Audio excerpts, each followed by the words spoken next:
Hello, good morning. সকলকে আমার একটা নতুন ডেলি ব্লগে স্বাগত। তো ফার্স্টেই সকালবেলা উঠে যেটা আমাদের নর্মাল জীবনের করা, চা খাওয়া, নিজেকে ফ্রেশ করা, সেসব করে আমার ব্রেকফাস্ট করলাম। আজকে ছিল ওটসের চিলা, যেটা আমার খুব ভাল লাগে খেতে। তো ওটাই করে আজকে খেলাম ব্রেকফাস্টে। তারপরে চলে এলাম রান্নার কাজে। দেবাঞ্জন তো দুপুরবেলা খেতে আসে, সেই জন্য আমাকে তার আগে রান্নাটা করে নিতে হয়। আজকে অবশ্য আমার রান্নাতে বেশি কিছু ঝামেলা নেই, কারণ অনেক দিন ধরেই আমার খুব নর্থ ইন্ডিয়ানের একটা বিখ্যাত খাবার রাজমা চাওয়াল, সেটা আমার খুবই ফেভারেট একটা খাবারের মধ্যে পড়ে।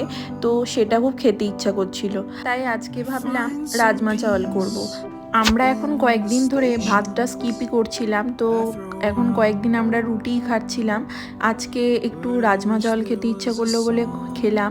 আমরা দুজনাই হচ্ছে অতটা ভাতের ভক্ত নয়, তাই ভাতটা স্কিপ করতে অসুবিধা হয় না খুব একটা। আর এই যে রান্না করতে করতে আমি একটু লেবু খেয়ে নিচ্ছিলাম, আর লেবু আমার খুব ফেভারিট একটা ফল, তো ওটা আমি রান্না করতে করতে প্রত্যেক দিন একটা খাই। দেবাঞ্জনের আবার এই রাজমা চাওয়াল একদম প্রিয় নয়, তো ওর জন্য আবার রুটি আর একটা মিক্সড সবজি দিয়ে সোয়াবিন দিয়ে ঝোল করে দিয়েছিলাম, যেটা ওর খুব ভাল লাগে খেতে। তো ওটাই দিয়ে ও রুটি খাবে আর আমি এটা খাবো, আর সাথে স্যালাড আছে। তোমরা যারা যারা এই রাজমার রেসিপিটা পুরো জানতে চাও, আমার চ্যানেলে এই রেসিপিটা পুরো আছে, তোমরা পারলে দেখে নিও।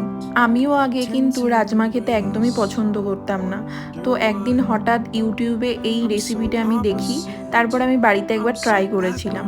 তো আমার তারপর থেকে এতটাই ভাল লাগে, আমি যতবারই রাজমা করি না কেন আমি এই রেসিপিটাই করি আর এইভাবেই করি, যার জন্য খেতে অপূর্ব লাগে।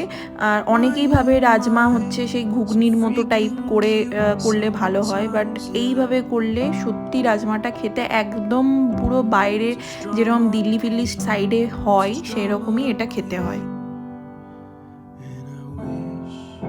তোমাদের কাদের কাদের এই রাজমা চাওয়াল খেতে ভাল লাগে অবশ্যই কমেন্ট সেকশনে জানিও।